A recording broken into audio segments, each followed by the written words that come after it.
Hi, my name's Londe Yusuf. And my name is Reggie Williams. And we're the co-founders of Black Film Space. Black Film Space is a grassroots organization dedicated to enhancing the skill sets of Black filmmakers and building a community of creatives. We host events such as screenwriting workshops, panels, mixers, and other events that are designed to support Black content creators. In the next episode of the Black Film Space podcast, we interview Denise Woods, a dialect coach.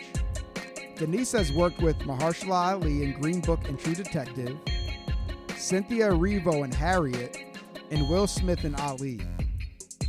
We talk with Denise about the process of perfecting a dialect, collaborating with directors, and working with actors to build a character's voice, and much more. And now, on to our interview.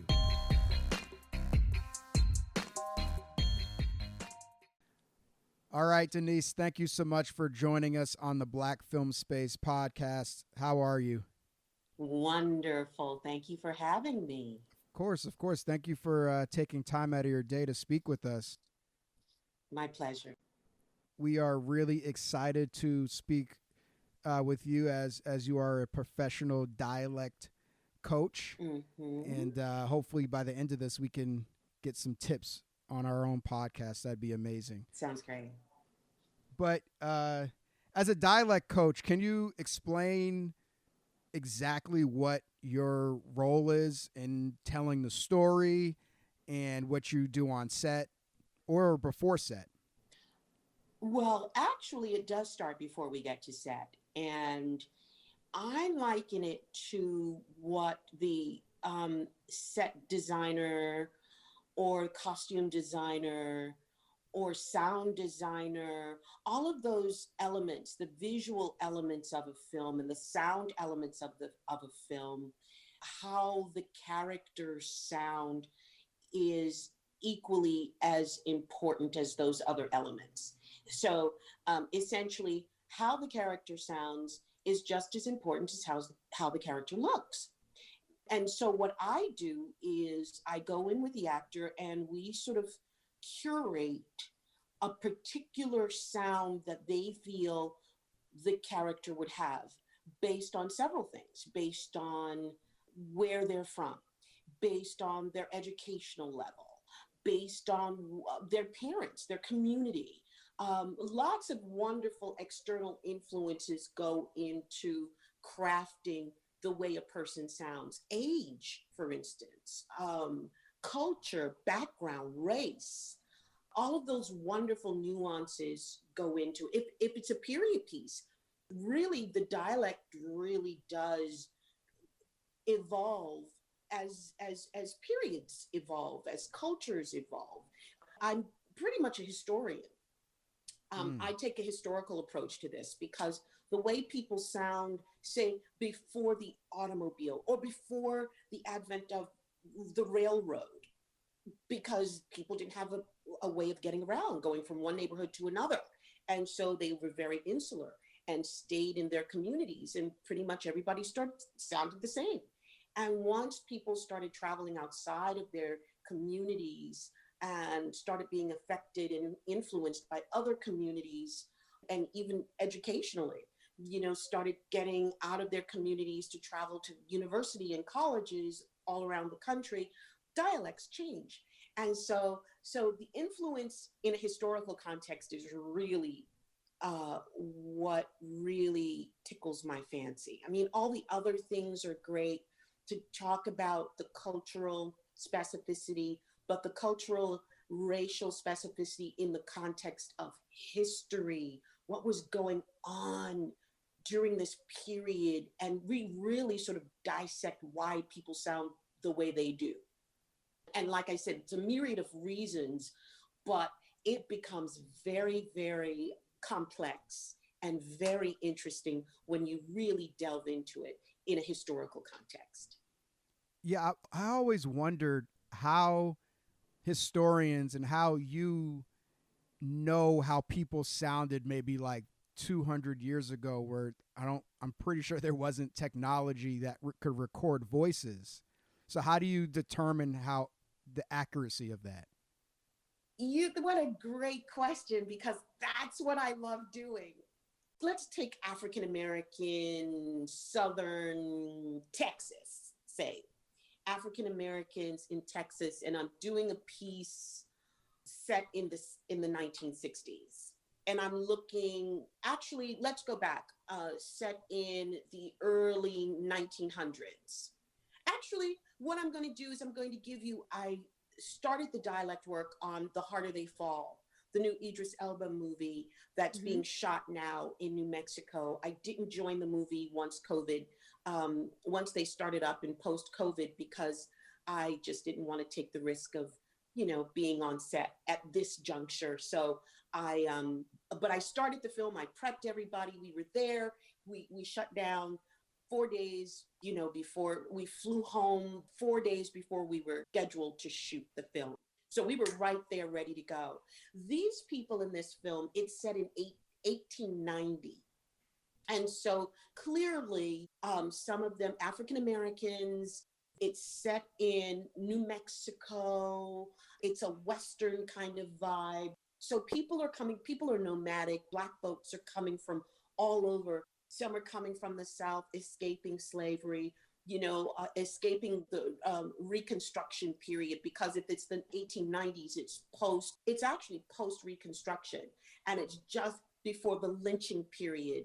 And these folks were moving west. They were moving north to Chicago, but these groups were moving west. And clearly, to your point, how do you search for how these people would sound? Because we're talking pre-recording.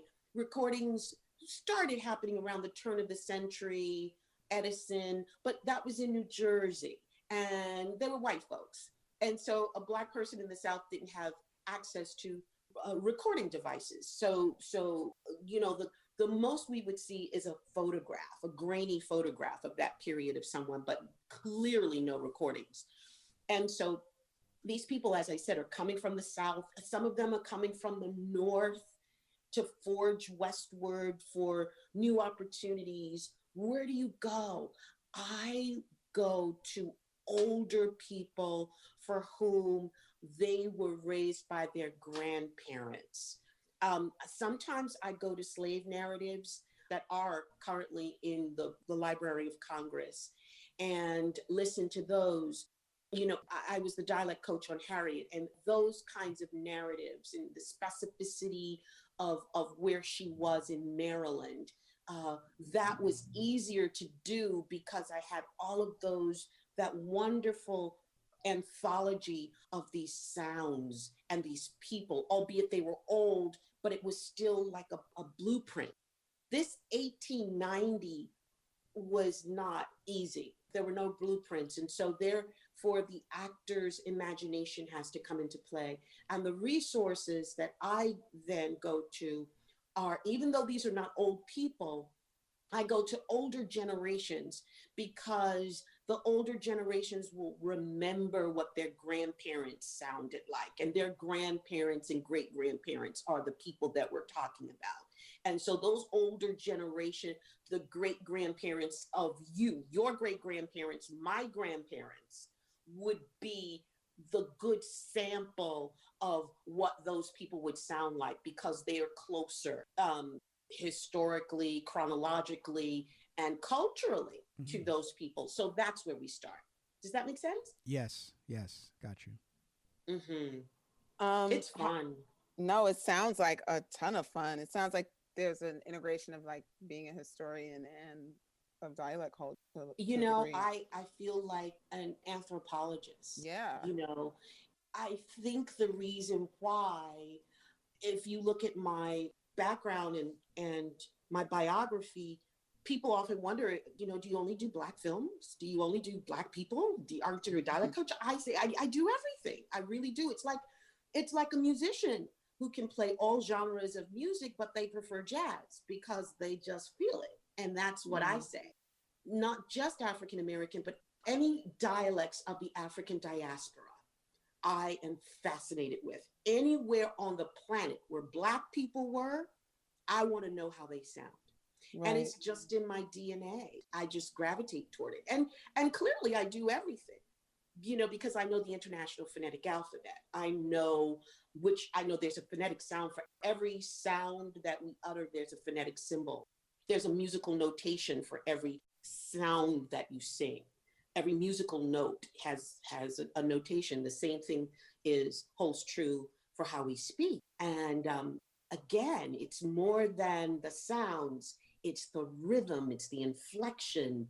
It's the difference. Like I often say, it's the difference between the way my people make collard greens and the way someone makes collard greens from Texas or New Orleans, because my people are from South Carolina. And I don't know if you've ever been to Sylvia's restaurant, but her name is Sylvia Woods and I'm Denise Woods. And those are my people from Sylvia's restaurant. And so I'm proud to say.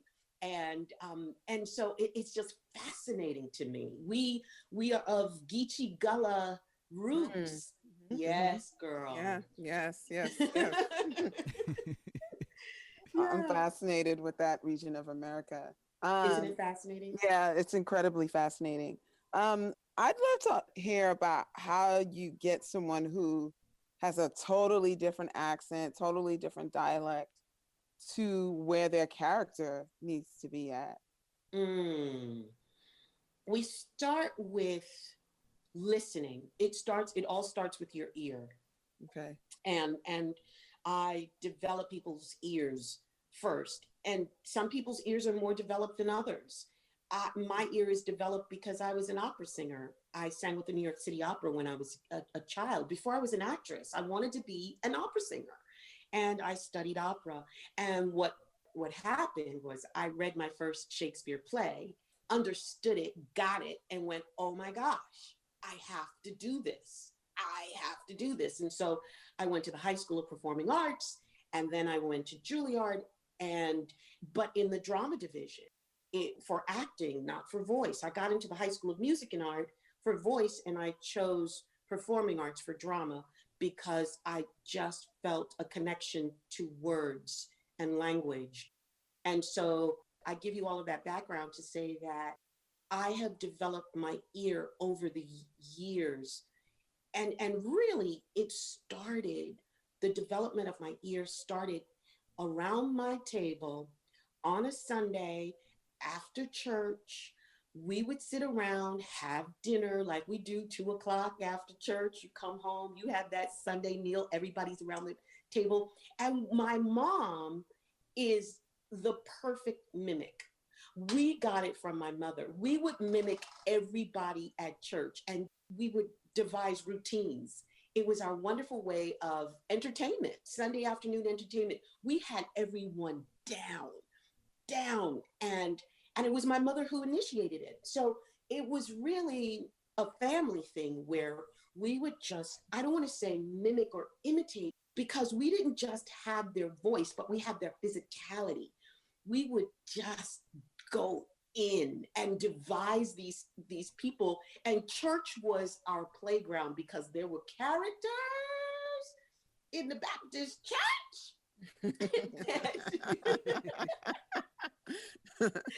Oh, baby. It was so much fun. Little did I know that was the ground, that foundation was being laid and the ear was being developed. And then I started studying music and then drama and language.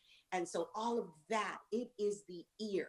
Now, some people have a wonderful proclivity toward hearing what that sound is, and some people don't. And if you don't hear the sound, then I start rhythmically, because it's not just about the sound, but it's about the rhythm. It's about the inflection. So it would be essentially tantamount to, what do you put into a pot of gumbo? Yes, you've got the stock, you've got the meat, but then you've got those spices that really make it a gumbo and not a soup.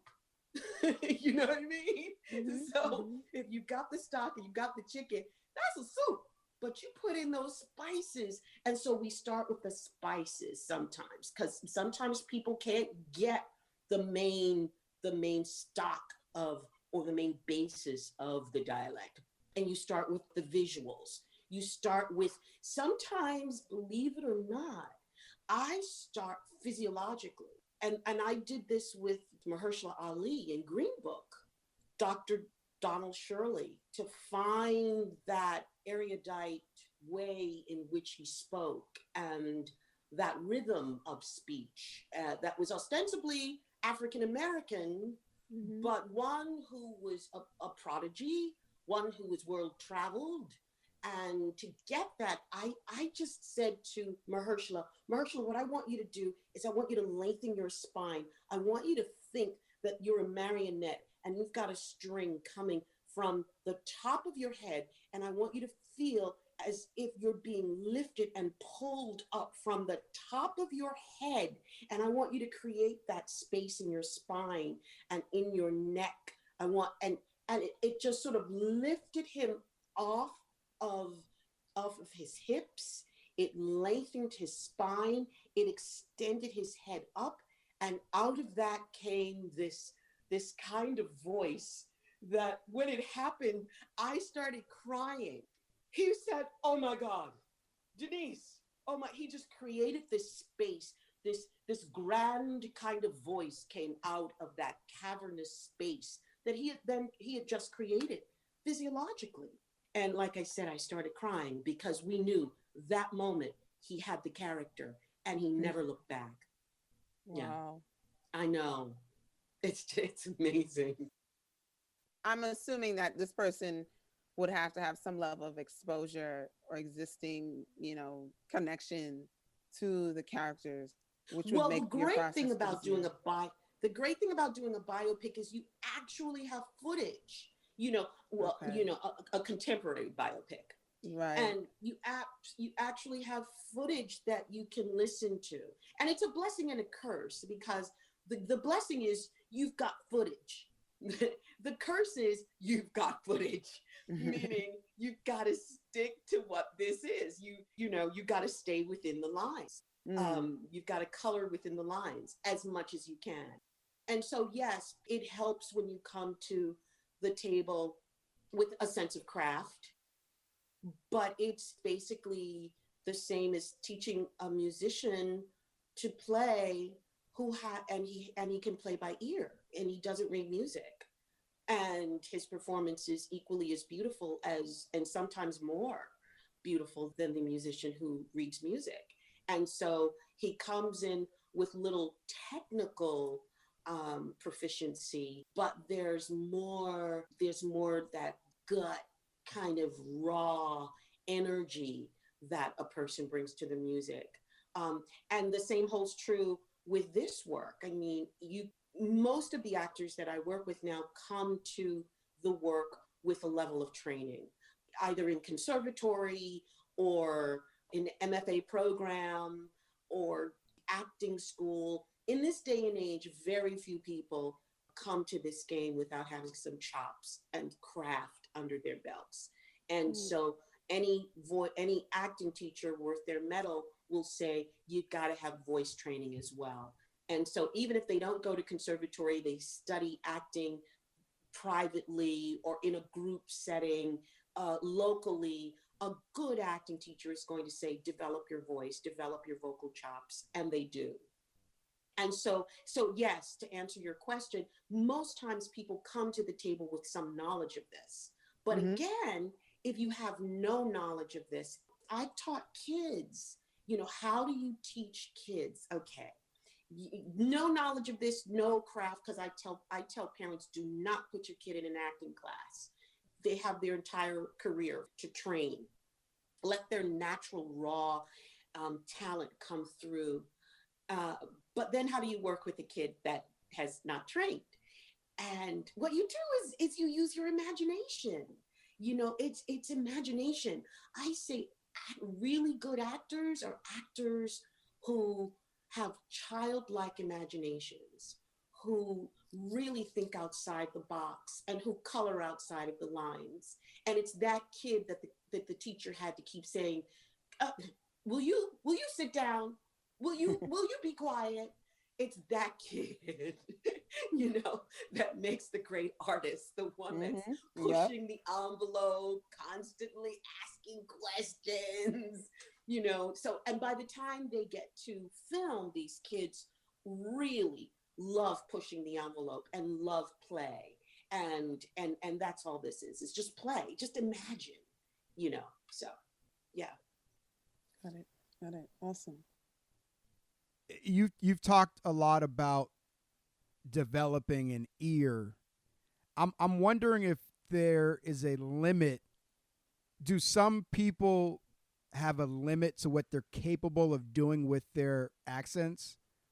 For example, I'm not a actor, a trained actor, or anything like that, and I'm not that great at doing accents. But I have a friend, a colleague who's pretty good at doing accents. I mean, he's not a master, but he's pretty good. Mm-hmm. And I'm just wondering, like, are there limits? How much of this is based upon natural talent, just the talent to do an accent, and how much of it is just like, how much of it is natural when it comes to your voice? Like, do some people just have that voice? Like somebody like a Jay Farrow, is he just blessed with a great voice? I guess the question is, could I be Jay Farrow? Like if I really tried my hardest? Yes, you can.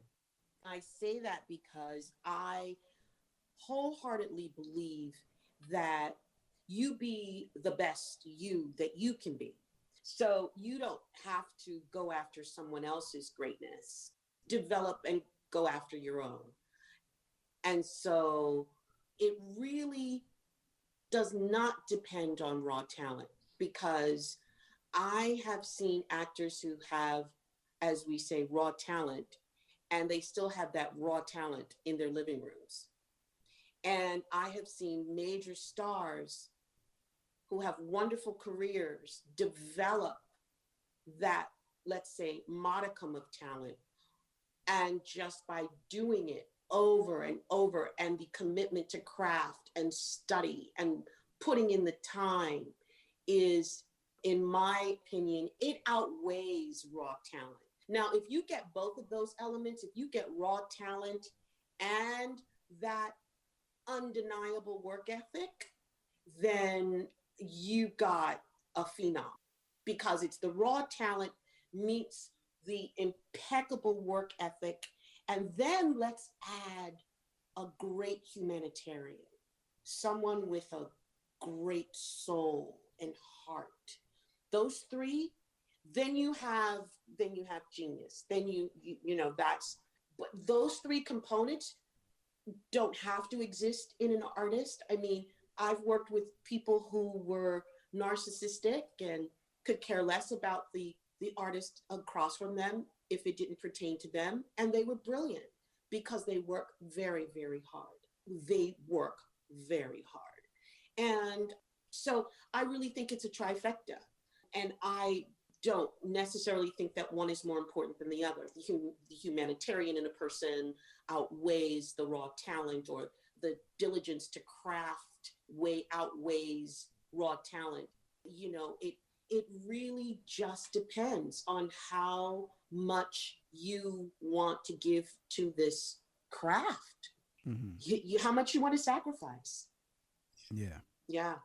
But that sacrifice at the end of the day is you becoming the best version of you that you can be.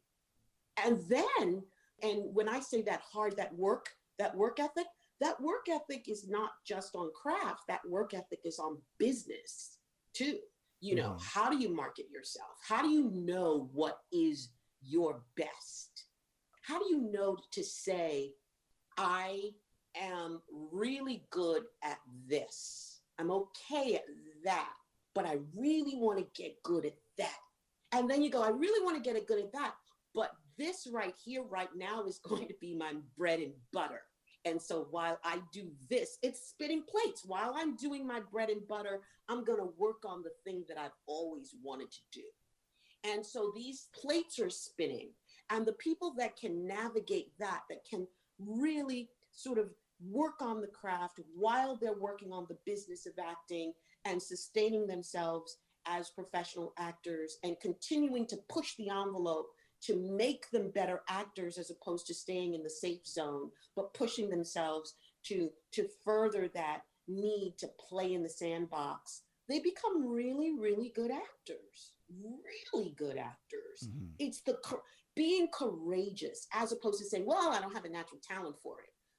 But the one that says, yeah, I don't have a natural talent for it, but I'm going to try.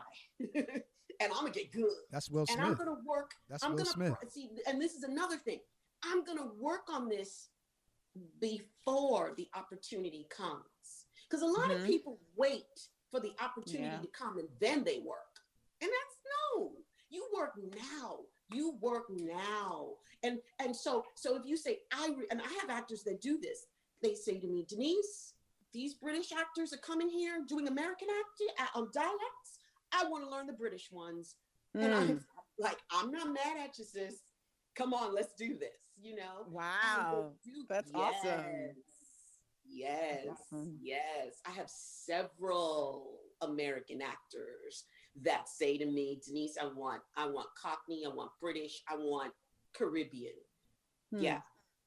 Before they need it.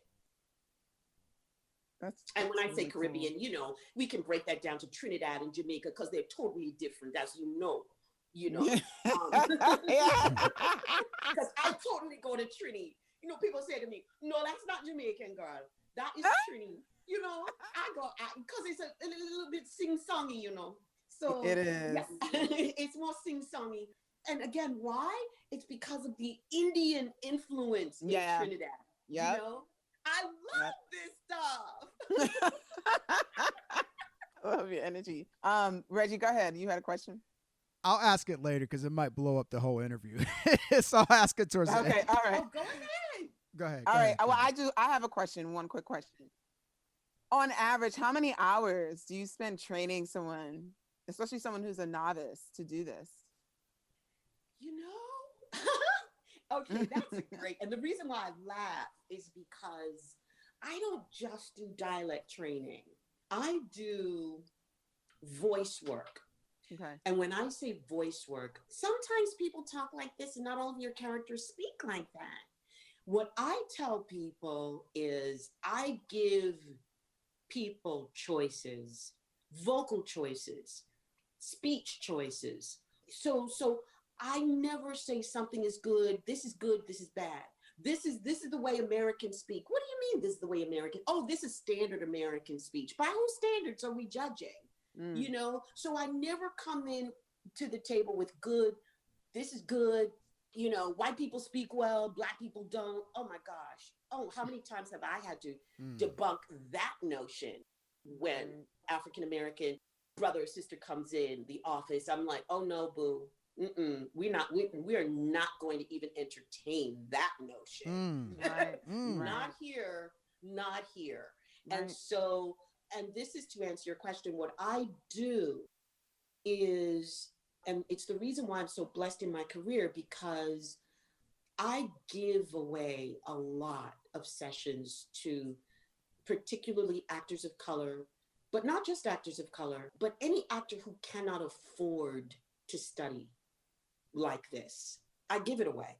And I give it away because I say, sweetheart, you can't afford not to do this. They go, I had a sister that came in one time. She was rocking this $2,000 purse. I'll never forget. And she said, I can't afford this. And I wanted to say, sell that purse. But I didn't. I said, sweetheart, you can't afford not to do this. And I'm going to train you for free until I hear a significant difference. And she was blown away. She said, no one does that. I said, well, I believe what you put out, you get back. And true to form, true to my belief system, this girl worked her butt off. She was so grateful. She showed up early. I mean, we had such a beautiful, beautiful relationship and student-teacher camaraderie. So much so in 3 months, she really started sounding different. And she went back to the agent who told her, you need speech work. And I won't say where she's from because I really want to be very private with who she is. And when I say where she's from, you'll know. But it was a Northeastern urban environment. And we have a tendency to sound a particular way. And the thing about that is it's not that no one's trying to take that away. What I try to do is add other colors to that. What I say is, wouldn't you prefer to have a crayon box with 64 colors as opposed to a box of crayon with just 8, like the primary colors and a couple of secondary colors? Wouldn't you rather have 5 shades of green and 4 shades of brown? And, and so we can do that with the voice, because once you do that, you can play a myriad of different characters from all over the globe. And she bought in. And in 3 months' time, this sister was, and still is, because I just spoke to her, amazing. And so this is what she did. She went back to that agent who told her, nope, sorry, nope, I can't work with you. I just can't. She goes back to him, and 3 months later, and he goes, oh my God, what did you do? And she said, Denise Woods. He said, who? She said, you don't know Denise Woods? He said, no. And she puts down my card on his desk, and she says, this is the woman. She trained me. He said, you sound amazing. He called me up immediately and said, Denise, he's an Italian guy from Brooklyn. And he calls me up. He says, Denise, Taraji's getting ready to play this scientist that, she doesn't want to sound like Cookie. You think you could train her? I'm serious. So he's Taraji P. Henson's manager. He's Halle Berry's manager. He hooked me up. Just that, putting that into the universe, giving that woman these lessons. She went to this agent. They happen to represent Taraji. I then okay, look at this. I then did Hidden Figures and talked to, so he tells me, he says, okay, talk to Taraji. She's on vacation. She has 1 week to prep for this. I'm gonna give you the director's phone number. And he does. I speak to the director. The director says, this sounds wonderful. What can I do to convince you to come down to Atlanta and work with all the girls? I said, I would love to. So I get down. I'm working with all the ladies, and Miss Octavia Spencer, I love her. She said, baby, I'm from the South. I don't need a dialect coach. I said, I love you, okay? Good. That's great. She was so sweet. They all were. But then I'm on set, and who plays Taraji's husband, Katherine Johnson's husband, but Mahershala Ali. And he comes over to me because I taught at Juilliard, and he went to NYU, and he comes over to me. He said, Denise Woods, I heard you were on this movie. You're legendary, and I'm just dying to work with you, but I can't afford you yet. I said, okay. He said, but the moment I can, I will work with you. 2 years later, here comes Green Book. Now, trace this all the way back. Green Book, Mahershala, Hidden Figures, to this girl who comes into my office and says, I can't afford you. And I said, you can't afford not to, babe. I got you. I got this. And I mean, that story. And then I got Halle Berry. And they just, and one tells another and tells another and tells, you got to go to Denise Woods. You got to go to Denise Woods. I've just had a blessed career. I'm sorry. Thank God we're not filming because I'm tearing up. No, it's okay. I've had a blessed career because I've put out, and I've been so gracious. And I've been gracious because not everybody comes to this work with the same knowledge of what this work is. And sometimes to get that knowledge of what this work is going to cost them a fortune, which they don't have. And by the time they understand it, like you said, how long does it take? It varies from individual to individual. And if you don't stay with it, it's like a diet. It's like a lifestyle. Like I just went plant-based, y'all. I just went plant-based. Congratulations. I'm trying. I am loving this. I feel like I'm not going to even tell you how many days in. I'm not that far in, but I use that as an example of my life has changed. And I know, and that's why you're the only thing on my calendar this week, because I am devoting this entire week to this lifestyle change, to doing what I have to do. It's not cheap, it's expensive, it's this, it's that. And that's this, I'm likening it to what training your voice is like. It's a lifetime commitment to your instrument, to your craft.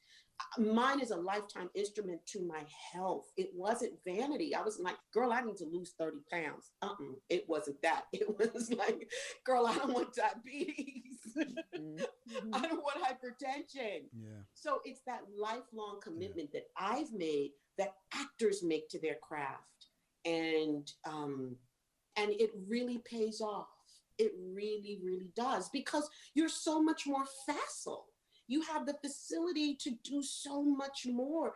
You can find an agent when an agent can cast you as, you know, Latino from the Lower East Side, because that's what I grew up, baby. I grew up in the projects on the Lower East Side. And they used to say to me, because I have light eyes, you know, and they used to say, Dominicana? I go, no, negra. You know, Dominicana? No, negra. You know, just the ability to play and to go there and to do all of these different things. So I've even gotten my British, you know, I kind of, you know, I've done Jamaican, I've done Caribbean, you know, I've got a little Cockney going on here. You know, it's the ability to do all of those things with relative ease that you want to give an actor these tools to be able to do that. That's the bottom line. The ability to transform. And that comes with imagination, and then craft, and then determination to just stick with it. Like, I'm sticking with this. Y'all check back in a month and say, Denise, are you still playing bass? I'm gonna say, yeah, girl, because I don't want my blood pressure going up. You can do it. You can do it. I'm right with you. Yeah, no, I'm trying to be vegetarian for now. Got you. Because I was pescatarian. I've been pescatarian for about a year.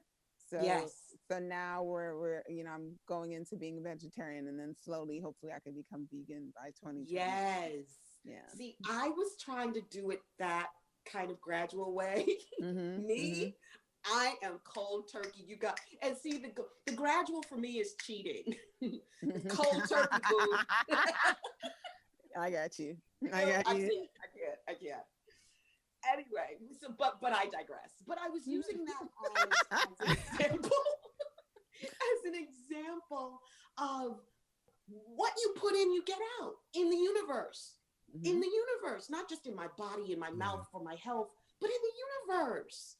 You know, people will come to my studio, they'll buy a package of 4. They're working so hard. I go, this one's on me. They go, what?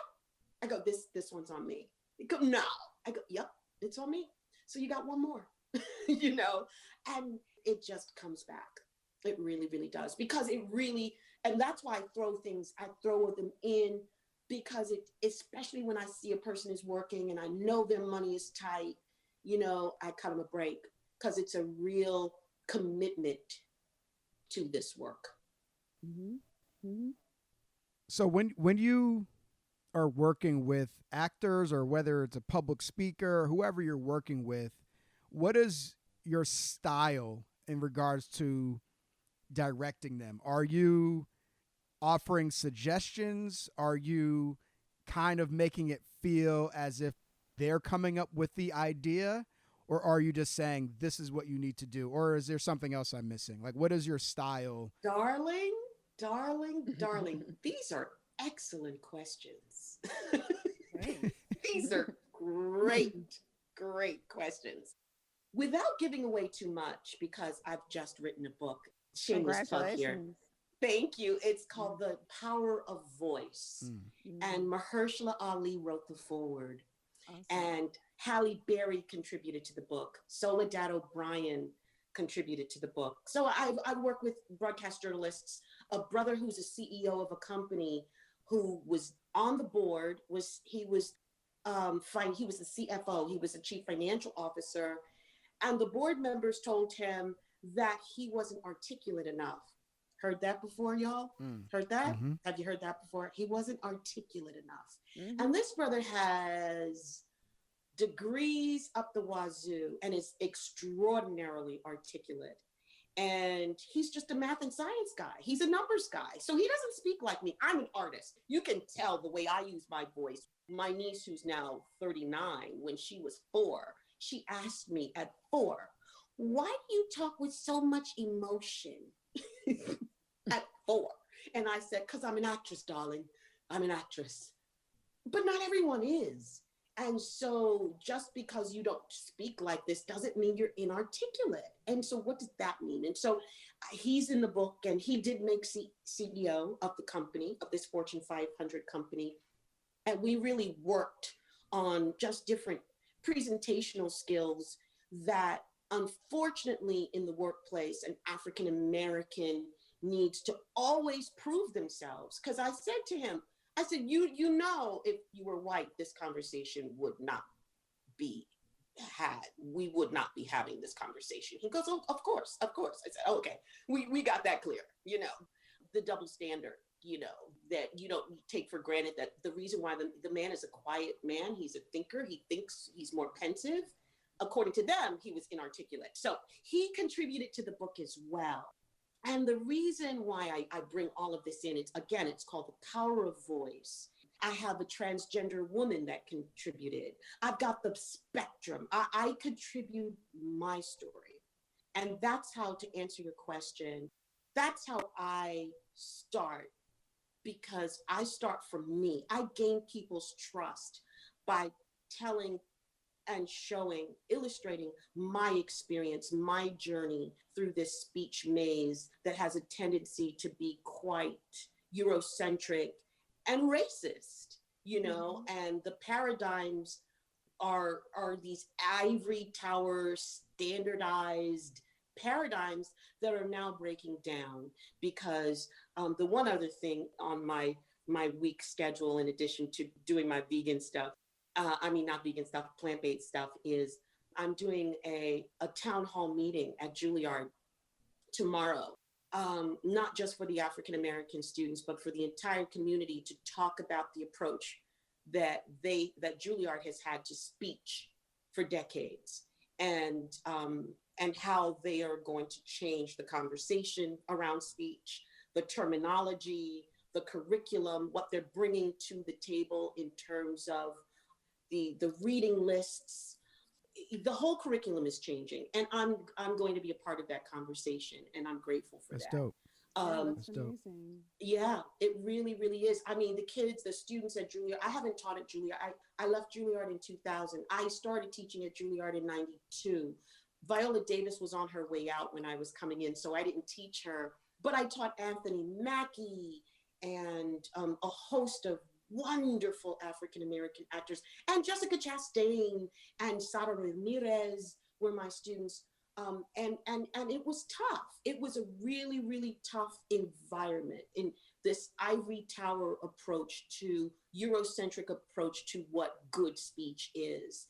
And that was part of the reason I left, because it was really trying to convince teachers that I had in the 70s when I went to Juilliard, trying to convince them in the 90s that needed to be changed. And now we're in 2020, and they're just having the conversation post Breonna Taylor and, our Floyd brother, and now we're having the serious conversation about the approach to speech. I mean, and we've been clamoring, we've been pushing the envelope, pushing the door, pushing it, and talking, saying we've got to stop discussing speech this way. We have to be more inclusive in our approach to speech. It can't be a standard way of speaking, because by whose standard are you judging? Mm-hmm. And so I say that my approach to working with artists is usually garnering their trust and letting their guard down, because a lot of times actors come to this work with a lot of trepidation. They feel that you're going to in some way infringe on their ideas for the character. And I am just there to support, to give you the support that you need to fulfill the vocal idea for the character. And so how I do that a lot of times is winning their trust by talking a lot about my journey my journey. A lot of times in my first, which is the reason why I give away a lot, because my first session, we don't do any work. We just talk. We basically, we level the playing field, and so that we can play, and we can play from a place of trust and honesty. And that's my initial approach, is to use myself as a subject and then get their trust. And then I start saying, okay, then I line out what the curriculum is going to be, what the approach is going to be. And that varies from person to person. As I've alluded to before, depending on how much training they've had or how little training they've had, sometimes I'll start and I'll get to know that person in that first session and really start, with, sometimes I start with Shakespeare. I just jump right in if we're training and not, for a specific role, because then we get right to the role. Because if we only have 4 days, then I got to jump right into the deep end of the pool. Mm-hmm. But if we're training over a long period of time and we've got a little comfort and I get to know the person, sometimes I throw them into the deep end of the pool and say, I'm going to give you Lady Macbeth. And they go, what? No, I've never done Shakespeare. I go, no, I know, but you can. And that's why we're going to do this. And so basically, like the analogy that you said, you're going pescatarian and then you're going to go vegetarian and then you're going to go vegan. And I said, no, I got to go all out. I got to be thrown into the deep end of the pool. And that's how I learned how to swim. I can't go start in the shallow part and go across and get to the deep part. I have to go into the deep part. That's what I know about myself. And that's what I get to know in a first meeting. And I have a wonderful spirit of discernment. I can discern in the first meeting, just listening to a person's voice, where they are in their family. Usually 9 times out of 10, I'm correct. I go, are you the baby? And she'll say, yeah, how'd you know? I'm just, or do you have siblings? And they go, yes. Because for an only child, I can't hear it. And my son's an only child, so they're different. But where they come in the hierarchy, I can hear it in the voice. And then, or I'll say, you're a daddy's girl, huh, aren't you? Go, yeah. How'd you know? It's sort of becoming a speech detective. Then you know how to approach things. Then you know the approach to take. Once you, again, and it's tuning your ear, getting a vibe from somebody, feeling their vibe and knowing how to approach. There is no one way to do this. I don't have a stock, one fits all approach to this work, one way fits all approach at all, because you're screwed if you do. Everybody's an individual. And because I've been at this a long time, I don't have a fear of telling people that I don't know something. That's liberating. When I can unequivocally say, I don't know. Yeah. Or, it's so liberating. So I hope that answers your question. Yeah. It did. Thank you. You're welcome. My pleasure. I wanted to know, do you at any point interact with the director throughout this process? And if so, how does that usually go? I'm very hands-on with the director. It usually goes, I speak with them before we get on set, and then I stay out of their way on set. Okay. And it's so interesting. I had a director come to me and she said, and this was Casey Lemons she directed Harriet. Yeah, Casey's my girl. Casey said, lives in Harlem. And Casey said, Denise, girl, it was so good to have you on that set. She said, when those actors showed up, I knew that you had worked with them and I could do my job. I was just blown away. And she said this to me at the rap party. So, and we never discussed anything. We talked at the beginning, what she was looking for. I said, okay, I got it. No problem. And then I stay out of the way. I really, really stay out of the way. I come in, the bulk of my work is done when the actor is in hair and makeup in the mornings. before they go on, we prep. I try not to go in at lunch because they need that time that is their time to just rest. But in the morning, I prep the actor and we're off and running. And this is a more crucial point to your point. A lot of times, it all depends on what the director's doing. And so if the director shoots on the star first, then we got to be on our game. If he's not, and it varies depending on what the director's looking for, they'll take a wide shot first, and it gives the actors a chance to, and you guys are filmmakers, so you know better than I, that gives a chance, for the actors to warm up. And so when the camera's on the actor is when I'm doing my real job, real stuff, because it's the nuances, the vocal nuances that translate into the eyes. And so when the camera is not on the actor, a lot of times I don't go in, I just let the actor find it, rather than being in their ear to then have them get into their heads about their performance. I let them find it. And then by the time it turns around on them, if they haven't found it, I then go in and it's the reason why directors like to work with the same DP, why musicians like to work with the same producers. It's the reason why actors like to work with the same coaches, because we then develop a language, and I understand, that I just give you 2 words. And those 2 words, because you don't need a whole cacophony of notes because you're in character. You just need 2 words that are going to just turn that, sink in. It might be an image. It might be, something that we had worked on, a gentle reminder of something. And so you go in with that because less is more. And then there are actors that want you to tell them straight out, just tell me. I had an actor scream at me on set one time because I just gave him a couple of words and was out, because that's how I'm used to working. He's like, what are you saying? What are you saying? Okay. And so you got to have a little bit of tough skin, because that it's a very pressure filled situation and you can't take things personally.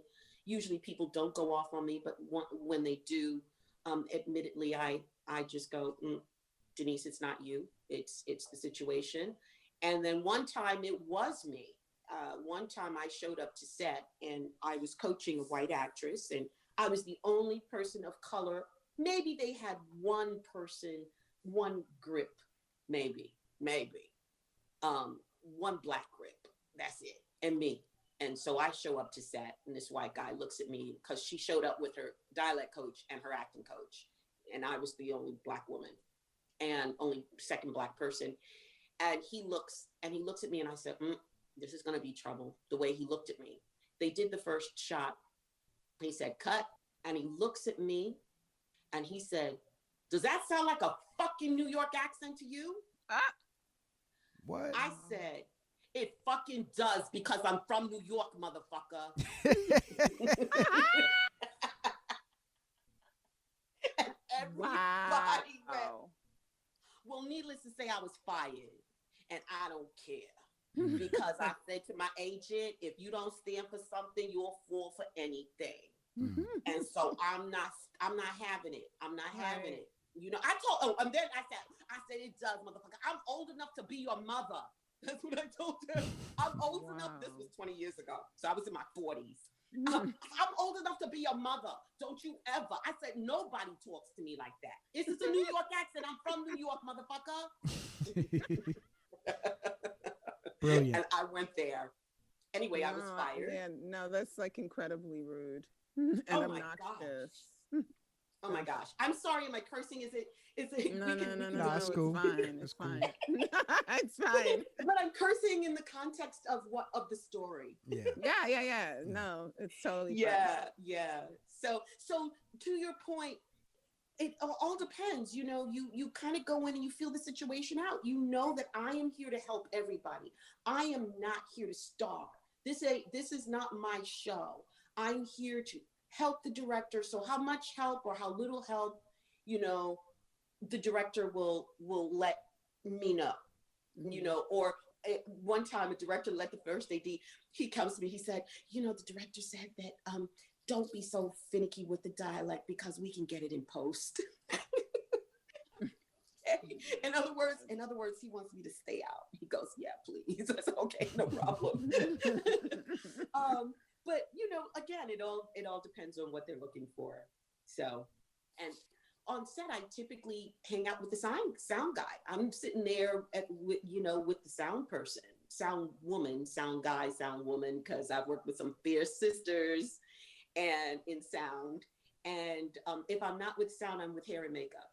So that's where I hang out on set with my hair and makeup crew, because it's so interesting because we develop relationships and this wonderful jockeying, because while they're doing hair and makeup in the hair and makeup room, I'm there, going on through lines and going through dialect in the morning in the hair and makeup trailer. So we're there getting around. And then when we're on set and they're getting touched up, I'm there with him going in or her going in, giving notes. It's like this team of hair and makeup dialect.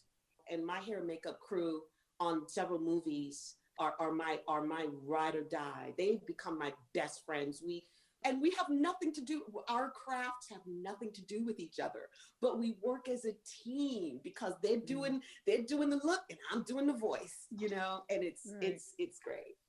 Yeah. Nice. It's awesome. It sounds like you've had an amazing career and you've accomplished a lot of awesome things. So thank you, sweetheart. I'm blessed. Yeah, of course. Yeah. I'm really blessed. I'm fortunate and I'm blessed. And I'm blessed to be in a position to give a little bit back. Why else? Why are we here? Why else are we put on this earth? To give back, totally. to give something, right? Yeah. No, you're absolutely right. Well, Denise, yes. Thank you. Thank you. Thank you for finding me. Of course. I think Gabby found me. Yes, she did. Gabby. Shout out to Gabby, our producer. Shout out. Big shout out. Big shout out. I love her. Before we let you go, we'd love to hear how folks can stay in touch with you. Speak It Clearly. SpeakItClearly.com is my website. Speak It Clearly. Speak It Clearly Facebook, Speak It Clearly Twitter, Speak It Clearly IG. Got it. Awesome. Got it. And then I have a Speak It Clearly page on Facebook, but then you can find me Denise Woods on Facebook. Okay. Awesome. Perfect. Reggie, were you going to say something? I was just going to ask, do you know when your book is coming out? Yes. Thank you for asking. The Power of Voice is on Amazon right now for pre-order, ready for pre-order. It comes out the end of January. And I wrote it 3 years ago. I started the journey in 2017.